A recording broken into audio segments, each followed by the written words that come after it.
Well, welcome back to Psychic Medium, the podcast with Kelly, the spiritual messenger, and myself, Ken, the rune walker. Now, both of us of Source and Spirit, actually, which is kind of the new company, the new name for the retreats and classes and things that we're doing. So, welcome Kelly. And thank you for joining me as always. I always love our time together. Yep, thank you. Because we're excited about it, we're going to start off by just reminding you briefly about our retreat coming up in October of 2024, the 11th through the 13th. I always have to ask Kelly. I get the dates off usually by like one day, which is a little frustrating, but probably not as frustrating as thinking I have all the lottery numbers and one of them being off by one. That does suck. That would be shitty. Yeah. So shitty. So we're putting out a little I think it was like 15-minute us talking about the retreat. So we won't go into it too much here, but we will tell you that if you want to sign up, you can go to sourceandspirit.com to register and do your payments stuff, all the necessary things. What are you most looking forward to about this retreat? Oh, the lighthouse. I knew it. Honesty, okay? Honesty's good. I'm looking forward to the whole thing. Again, I really love this work. I do. But not gonna lie, I'm really looking forward to this private, time, space we get at the lighthouse to do a little adventure. I'll just leave it at that. I like it. I like the word adventure. Mm-hmm. I think there's, I think when we did the little video, I said a depth in history, which we all know that when you begin to go visit a place, whether you're going for paranormal activity or not, you're going because the place has a sense of itself. And when you have somewhere on the coast, which is very liminal space, and you have somewhere that's had death, and it's a beacon, right? The lighthouse is a beacon. So all of that is going to create some very interconnected and interesting energies that will be fun to look at. Yeah, and mixed with the coast, ocean, water, there is that big association with death and, connection in that line as well. So yeah, I like it. I think we talked about this when I was up there last, but and you and I talked about it because it was in one of my regressions with you years ago now. Years ago, yeah. That's where I meet people to usher them over to the other side through the light, whatever we want to call it, is the ocean, and then the coast, the beach, and then we go out over the ocean. So that's I think that's an appropriate place for some interesting adventures. Yes. As well as, that's like a little excursion, but the rest of it, us working with you one-on-one, individually, in a small group to develop practices that will help you grow as individuals, not only just as like with your woo-woo stuff, but like just normal stuff, which is great. Yep, it's going to be really great. What are you most looking forward to? I have to ask that question. So I think I'm most looking forward to really digging in and people walking away with homework. And I call it homework because I feel like that's in my readings and in my one-on-ones with people, working with people, the way I can tell and how I gauge kind of how successful it is if at the end we're talking and they have homework to do and they're excited to do their homework. They're looking at trying X, Y, and Z with their partner as far as interacting and communicating. They're looking to try, MNO sorry, I had to pick 3 other letters. In terms of their own meditation practice or in terms of their own, I call it isolation, but your own centeredness. So on Saturday I had a session with a gentleman, and he said to me, he goes, okay, I feel like I've got 2 or 3 solid things that I'm going to go and I'm going to try. And these are going to, and I just needed some inspiration and some different ideas. And I said, yeah, you got homework. He goes, yeah, but that's how I know that I've gotten something out of it. So I'm really looking forward to that aspect of the retreat. I'm looking forward to people leaving going, oh my God, I've got like this great package of information to follow, to dive into, and then, follow through with. So that's what I'm most kind of looking forward to. That and, just toes in the sand, all that kind of fun stuff. All things. Yeah. And you're right about the homework. You're very right about the homework. I mentor and teach all the time. And after every, lesson, I love when everybody says, okay, what's my homework this week? What's my homework this time? Give me my homework. And, that homework is important.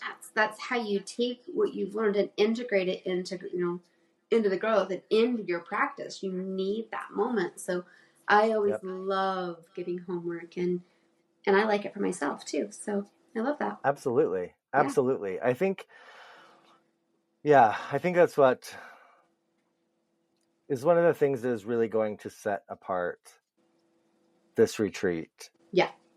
No, we will not be doing ayahuasca. No, we will not be doing peyote. I'm pretty damn sure I will have coffee. Coffee? That's about it. Tea? Yeah.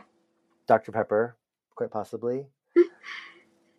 I'm getting stared at by Henry. He's like, what, ayahuasca? No, you can't. No. He also is thinking, you're talking about a retreat and you're not bringing me. So there's that. I know. We had to talk about that. If anyone does need a pet-friendly room, they do have them. So they do have them, yeah. You just cannot leave your fur baby home. You can bring them if you need to. Yeah, yes, yeah. What? He's so cute. Okay, so, again, mouthy. He's so mouthy. I don't know where he gets it. No, I have no clue. I have no clue. Both of his pet parents were quiet, demure, silent people. Yep. Okay. So let's dive into the topic, and I'm going to start with a story. I know you all are surprised at my story. Here's my story. No, you have to listen to my story too, Henry. No barking. You have to listen to me. Yeah, right. Henry's like our little podcast mascot now. He is. Oh my gosh, we should put him on one of the podcast things. Right? And he needs his little psychic medium, the podcast doggy t-shirt. He does. Okay, it's happening. Okay. I'm done. Funny. Okay, I'm going to take you back to, 1996. Oh shit, that far back, huh? Yeah, 1995, 1996. So we're going back almost, 28 years. Okay. Because 28 sounds better than 3 decades. Okay. So here's what happened. My 3rd year at Snow College, I was involved in 3 choirs. I was a yell leader, so I was on the cheerleading squad. I had tried out for the theatrical production, which was not a musical. The first one wasn't. It was a regular play. And my voice couldn't handle everything. So I had to give up something. And I was feeling just a little fucked. So I decided to give up the play. And I met with the director, and he's like, you know what? I was warned not to cast you in this part. And I just kind of sat back and I was like, what? And he goes, well, you're putting me in a very difficult place. And I was warned not to cast you because the only reason you wanted to be in the show was to see if you could get cast as a lead. And I had never been called out so much in my life. And I really had to look at, why really did I try out? I'll take you back even further. In high school, I was a senior, so 1821, whatever year that was, 92. Me not getting that they wanted us to say everything we were doing, like a Pledge of Allegiance or something, but she wanted to see how we all sounded together. Well, I tried to make sure that my voice stood out, to be heard. And I remember her walking in front of us and looking at me and just kind of like smiling and laughing. Like, he's cute, but he just doesn't get that I need to hear all of them together in chorus, because that's how the show's going to go. So I've spent my life trying to get, well, maybe not now, but I spent a lot of my youth trying to get noticed, trying to get recognition, trying to get affirmation, confirmation from people around me. So I sometimes just dove in and did things not because I wanted to, but because I was trying to get confirmation of my own value. Now, you may be thinking, Ken, how the fuck does this fit into anything from Psychic Medium, the podcast? I'm following you on it. I know where you're going. Thank you. I'm glad. You. Let me take you back to Saturday. I know. I had to do 3 because 3 is the comedic thing, right? Yeah, of course. I sat down with someone who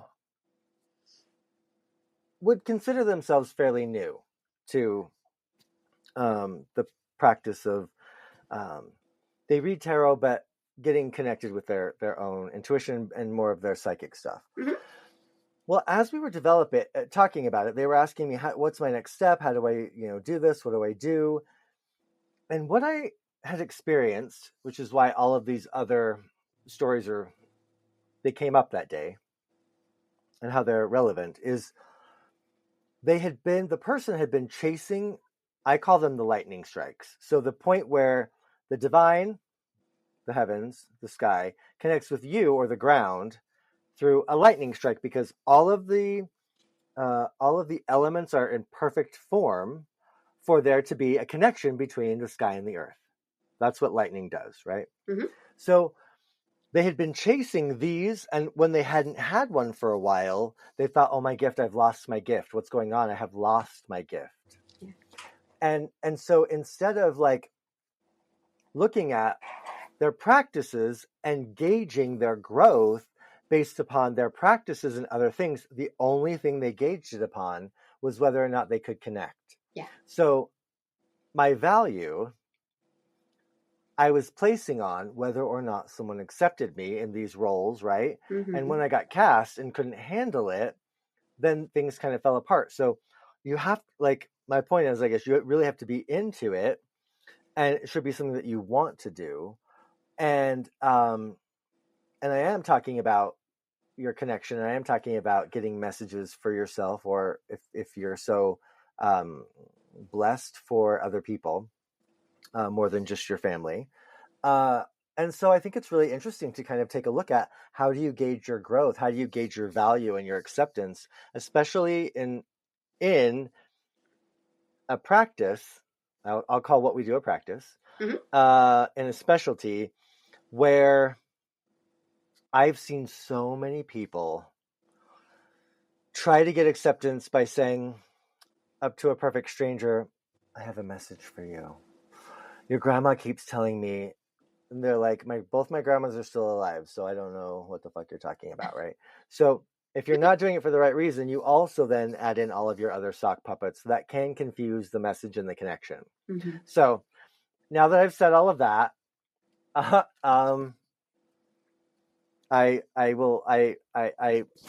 turn it over to you. Sorry, that was long. No, but I know exactly where you're going. I know where you're going. And we talked about this earlier. I was like, everybody who is learning their gift, of course we want to use it. Of course we want to exercise it. We need those acknowledgments. We need those validations and confirmations. But we also have to know the audience. We have to know who and when to share. And I've done this forever. I do this all day long. But when people come to me, they're asking me for me to do that. They're saying, can you please give me your time to tell me what you see, right? Yeah, yes. But if I'm at dinner with a group of my friends, even though they know who I am or know what I do or whatever, I'm not just going around the table saying, oh, guess what? I got this message for you or whatever. You have to have that discernment to know when is the time and the place. And again, we all want that validation. We all want that, yes, that was accurate.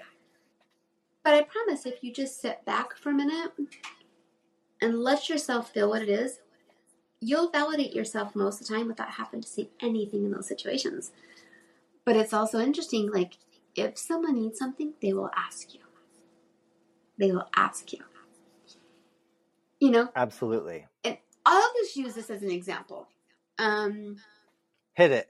So the other day we went to lunch with some of Tate's family that was here visiting and stuff. And we went to lunch after, and I love them, and I've read them both. They know who I am. They know what I do. We're just sitting at lunch, and we're just having conversation, and no one's asking anything, and it's just live conversation, right? And I got this look on my face, and I was just kind of like, didn't say a word, but I was processing things. But I just keep it to myself when it's not being asked for, right? And then she says, "Okay, what are you getting over there?" I'm like, "Oh, I'm just picking up on things." And she's like, "Do you mind sharing? Do you mind telling me what?" I'm like, "Oh yeah." Well, then I engaged. Well, hey, this is what I'm getting for you. But it wasn't even. It wasn't like I was soliciting it. It was just. Sometimes I'm gonna be honest. I can't control my face expressions. Like that shit just happens. But it was like when Terry told us we could get into his Cedar Head Lighthouse. You would have your face was like you were like a kid at Christmas. Yep, I felt like I was in Willy Wonka's factory for that moment. I was like, yeah. You were. Yeah, but it's like we have to choose how we process what we process. And honestly, sometimes just because we get information doesn't mean we're meant to share it. Sometimes it's not ours to share in that moment. And, I have to ask my guides even in sessions, and I will always share what I never hold back. And this is not what I mean by making this statement. If it is meant to be shared, I will give it to you. But sometimes there's also once in a while, I'll get a message and I'll hear, but they're not ready for it. It's not the right timing. Wait. And then I'll go, oh, okay, I accept that because I trust my spirit guides, right? And then they might meet with me 3 months later, and then the message says, okay, now it's time to tell them this. I'm like, oh, all right. Now I'm not going to remember what the hell that was because I barely remember yesterday's sessions, let alone however months apart. But we have to have those moments to pause and ask. So just because we get something, pause. Ask yourself, is this meant to be shared? Or is this for me just to acknowledge? And that is that truth. And because it's, and again, we need, and here's, kind of this piece that you and I talked about a little bit. This doesn't mean I never want you to share anything. That's not what this means. We need experiences with another person to share the gifts, to learn the gifts, to put the gifts in practice. But we need that person to be willing, or, wrong word. We need that person to know that we're engaging in this space to receive those messages. There has to be that consent. You have to have that exchange of energy and flow. So if you're out there and you're learning your gifts and you're wondering if you're getting anything for yourself and you need those validations, and I will say this time and time again, I get information for others tenfold over what I get for myself. That's just it. That doesn't mean I can't get shit for myself, but I see everybody else's stuff so, just more clearly. But if you need that validation, ask someone, do you mind if I practice with you? Do you mind would you be open to having some time to share so I could practice my gifts? Or, Kelly, can you set up some time with me to practice? And those are some moments that I think are very crucial for developing gifts, which is why I do love the mentorships. Because if you're ever wrong, I'm like, okay, nope, back up, try this again, go look at this angle. And we need that energy to reciprocate with us so we can get those validations. So remember, just because you get something and you're so eager to learn and to share doesn't mean we always share it. Yeah, absolutely. Kind of surfing on that same wave.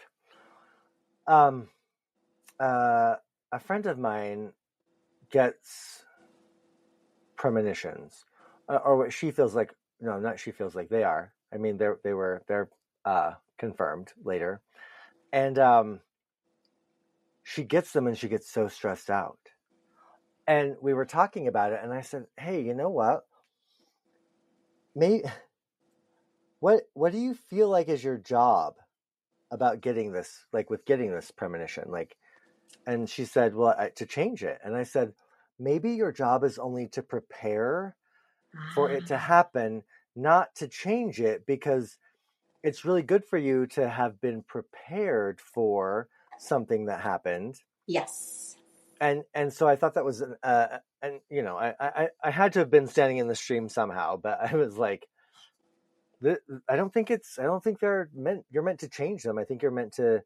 It's a gift to help you prepare, which I thought was interesting. To agree. I have to agree, because there's sometimes in sessions, and like I said, when I'm in flow, I'm in flow. I don't get to pick and choose what comes to me. I'm in the flow, and what's meant to be delivered will be delivered to me. And there is sometimes I'm like, okay, I'm pulling, a grandma on your mom's side, and there's a lot of, kind of in and out energy, and I'm getting I'm getting whatever I may share. I'm like, well, actually, yeah, my grandma on my mom's side isn't doing really well. She's really sick, and wondering if she's going to make it. And I'm like going, oh shit, here we go. I was picking up on this, not because I can change an outcome or they're meant to change an outcome, but sometimes Spirit wants to say, hey, you know what? This would be the time to go visit your grandma. Or this would be the time to make sure what you needed to experience with your grandmother is experienced. Or maybe this is meant for you to prepare, maybe not just yourself, but maybe, your children or maybe your siblings, and have that moment. And that's not for me to decide what to do with it. It's my message to share, and what they need to do with that, they will decipher. But I had to learn this because years ago, I was in this group reading, and it just came to me really fast. I'm like, oh, it was about this girl's dad. And I'm like, oh, and it was just coming at me like hard. And I'm like, and I paused. I'm like, am I supposed to share this? And I heard, you have to share this. And I shared it with her, and no shit, this poor woman got up, walked out, shut the door, could not believe that she heard that. She was upset. And, I apologize. I'm like, I'm so sorry, And then about a week later, she messaged me and she said, I need to apologize to you. I'm like, oh my gosh. And I was feeling horrible, right? Like, oh my God, I'm so sorry. And she says, no, you don't understand. Had you not given me that message, even though I didn't want to believe it, even though I didn't want to hear it, I didn't want to have to accept it. Had you not told me that, I wouldn't have been prepared. And her dad died 3 days later. Wow. And so it's like, and so at the moment, those are hard things, but I feel like, so as far as your friend getting that premonition that stresses her out, we're not meant to change it. You're right. You're absolutely right. We're not meant to change it. And sometimes we're meant to share it, and sometimes we're not meant to share, but we're meant to maybe help that person prepare in other ways. Yeah. Yes. I think also sometimes we get information to help give us context for how we're delivering another message, so that we can better deliver it. Yes. If that makes sense. So it's like, I might get something that, for a client, but I'm like, oh, that's not for me to deliver. That's because I need that piece of information to understand the appropriate. I mean, even though you're standing, let me back that. Even though you're standing in the stream and deliver, sometimes it's like, I need this piece to understand this, and deliver it in the appropriate manner, which is done by the stream. But listen, all of our lives are like, I talk about the tapestry all the time, and all the threads are interconnected and interwoven. That's how you get strong fabric. But if they're connected and touching, we may get ideas and pictures that are not necessarily the message I'm delivering, but those threads are connected. Mm-hmm. Mm-hmm. So that's, we just sometimes see that. And I think one of the things that I'm excited about the retreat, but I also love about having had that reading on Saturday with the person who was kind of just starting off, was that we have to get to that part of ourselves that is the wild, I call it the unencumbered self. Yes. And so we're peeling back, like taking off the saddle and the reins and the bit, all of those things that are kind of like the societal, structures that help us function within our society, but aren't always us. So we have that. And yet the practices that we're talking about, that we're going to be talking about, in October, but also that we teach on the daily, are to get you to that place of unencumbered. Yes. So gauging our success of connection based upon if lightning is striking is maybe not the best. I'm not going to say it's wrong, because I sure as hell got a ton of confirmation and affirmation over the years by having those moments. But children, if you would listen to me in my old wise age, I will tell you that like what has really counted over time is not if I'm standing in the stream, but how I get into the stream. Yes. It's those things that make it possible. When I talk to people all the time, I'm like, okay, what you need to do is I need you to approach this scientifically. I need you to say, hey, okay, I did a reading. It went really well. Okay. Was it a full moon? Were you hungry? Did you get enough sleep? Was the person open and willing? What tool were you using? Like, I talk about it very scientifically, like dissect the shit out of everything that happened. And then when you have another time when it happened, dissect that again. And then the things that end up on all of those lists, you can then condense down and put those together and see, can I replicate this? So it's all about, Ben Franklin had the key and the kite and all that shit 100 times. Right. And the light bulb was done 1,000 times before it actually lit up, right? Whatever. So if you're going solely based off of just being able to be struck by lightning, so to speak, there are way, way better things to gauge your growth on and to get you to the place of growth than just whether or not you can stand there and be struck by lightning. Yes. And, everybody goes through this growth process too. And we've all had to learn it. I am in a very different place now than I was, years ago when I first started this out. And I had to learn all of the tools and how to share what I was receiving and how to move that through. And, that's where we're at. But you have to get from practice to pro somewhere in the middle. And that's, that is exactly what we're trying to do, is we're trying to show ways of how to get from practice to pro in a fluid manner where you're moving energy with someone in the proper channels. And that is exactly what we're talking about and how we're going to, help. And it is being in that unencumbered, this is my gift and this is how it works. But you have to go through the, A to Z and the pieces to get there. But that doesn't mean, and by no means what I'm saying today is don't go share anything you're getting. That's not what I'm saying. We are meant to share. We are meant to use our gifts. We are meant to, experience them with others and ourselves. But it's the way that we learn to harness what's coming in and to deliver it through the proper channels is what matters, which takes you from, once again, using this phrase, from practice to pro. So that's where we're at. Amen. Yes. Amen. Or skull or hells yeah, whatever. Om or whatever. Fantastic. Yeah, well put. Yeah, well put. Thank you. Thank you for our conversation. Thank you for our conversation. Thank you for letting me go on and on with my long-winded story. I appreciate that. I loved your story, but I feel like it was actually very fitting And because I feel like a lot of people, myself included, went, yeah, I've done that shit. Yep, been there, done that shit. Yep, done that.